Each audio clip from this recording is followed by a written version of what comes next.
Are we on? Are we transmitting? We are? Anyone out there? This is Canada, Radio Free Canada calling. I am broadcasting you from Canada under a state of emergency. Anyone who can hear me, I'm going to give you as much information as I can. I don't know how long I'll be broadcasting. I don't know what's going to happen today. It's still dark out. On February 14th, Prime Minister Justin Trudeau announced the federal government is invoking the Emergency Act to address the blockades taking place, to protest pandemic restrictions, the first time the act has been triggered in Canada.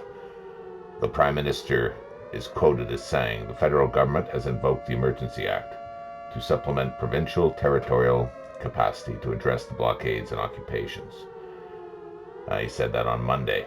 The scope of these measures will be time limited, he says.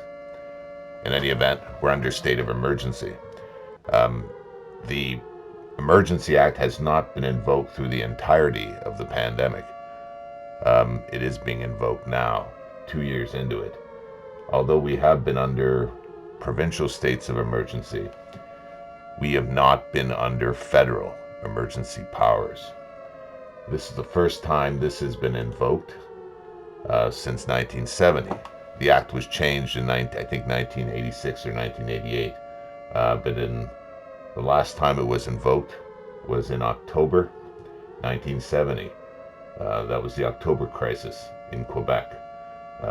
That crisis was the culmination of a long series of terrorist attacks. So that's what the last time it was used was for terrorist attacks.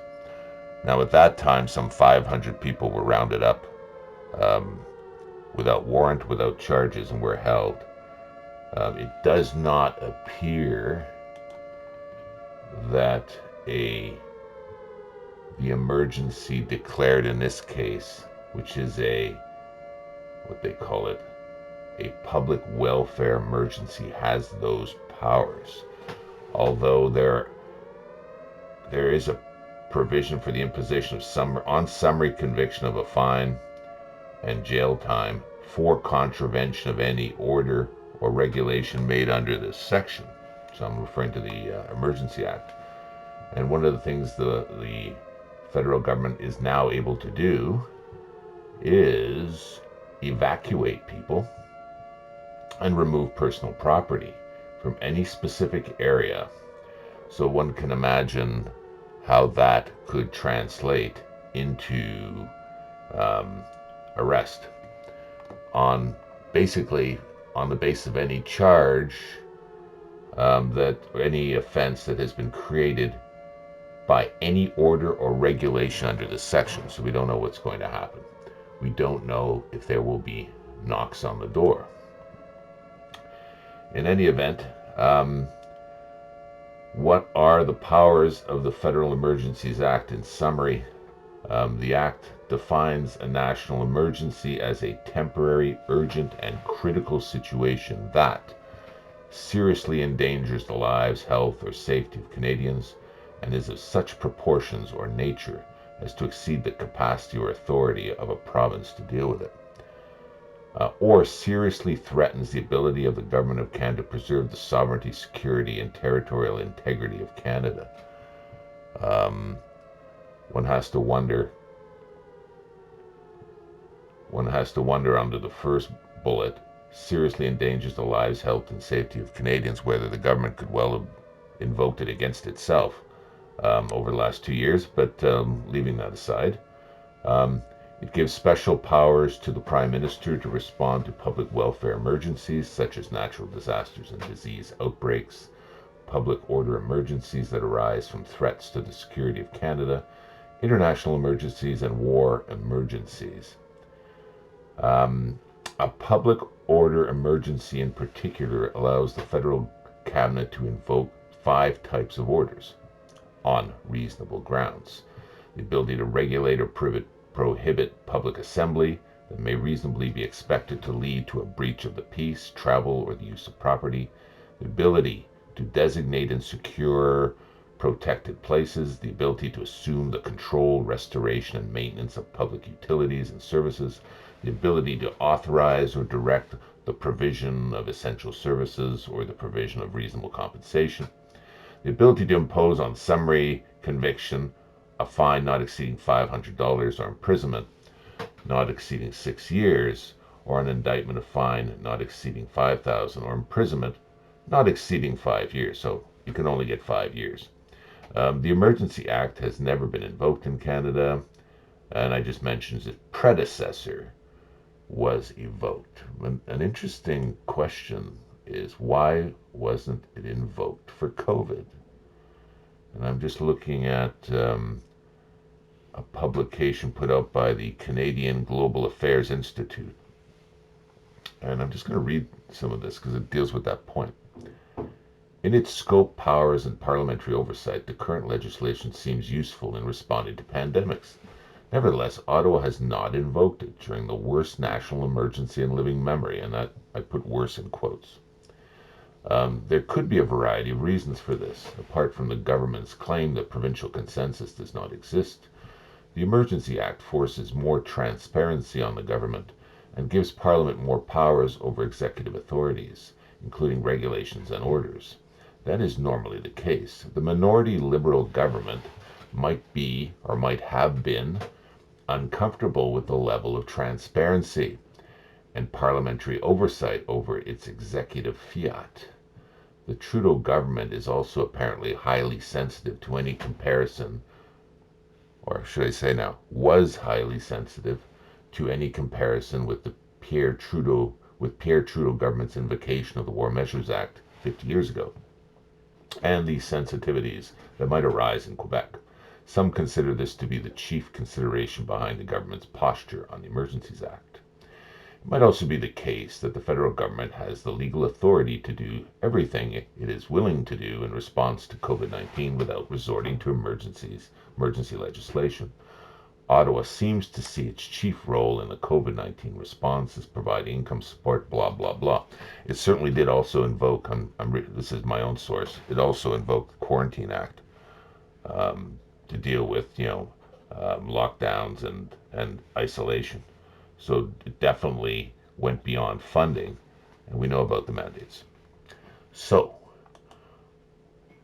what happens once the Emergency Act is invoked? Once an emergency has been declared, the Emergencies Act allows the federal government to adopt rules or decrees in order to intervene. The federal government will now table the declaration in Parliament within 7 days, and in the coming days, a parliamentary committee will be struck to provide oversight while the emergency is in effect. The declaration only lasts for 30 days, unless renewed, which is a very high standard. Parliament also has the authority to revoke the act. Okay.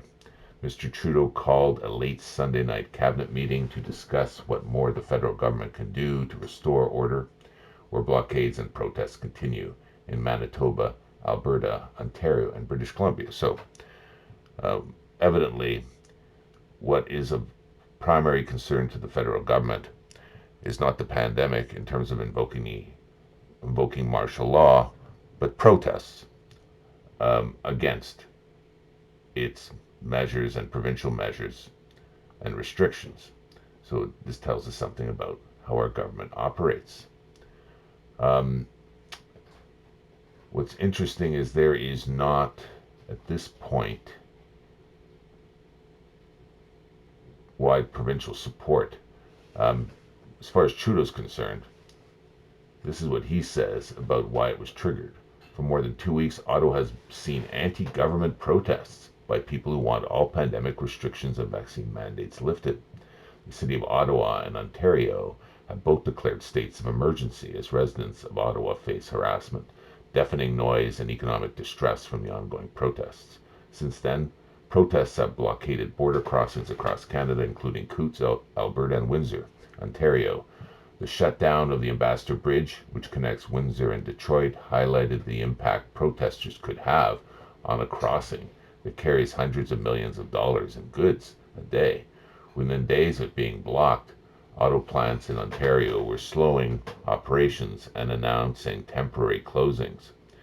It's all very interesting that our government's now quite concerned about business and the economy.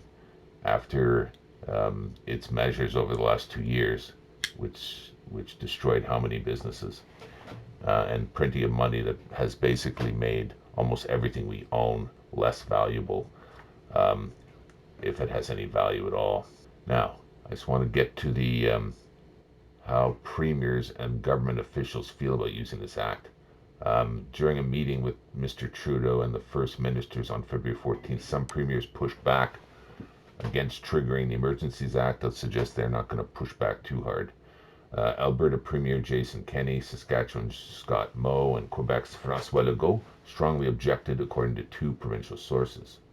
I'm quoting here Mr. Kenney. "We would prefer that the Emergency Act not be invoked. But if it is, we would very much prefer that it not be applied to Alberta. It's not needed. It could make the situation even more complicated." On Twitter, Mr. Moe also took a stance against invoking the act. Moe's the Premier of Saskatchewan, where they have lifted all the mandates, I understand. But of course, that doesn't mean corporations can't continue them. Mr. Moe says on Twitter, he writes, if the federal government does proceed with this measure, I would hope it would only be invoked in provinces that request it, as the legislation allows. Mr. Legault, Premier of Quebec, that's where they arrested most of the people in 1970. Mr. Legault also said in a press conference that he told Mr. Trudeau that the act should not be imposed in Quebec. Yeah, they're doing a good enough job suspending their citizens' rights there that they probably don't need federal help. Now the protesters have responded. I'm not going to get into that because I just don't want to get into it. So there you have it. We're into the second day of martial law. We don't know what's coming. There's the situation. I would watch very carefully in terms of using this powers to get at any kind of funding, and I would also watch for people to start being detained, and that is obviously the main concern. I hope there's some people out there listening.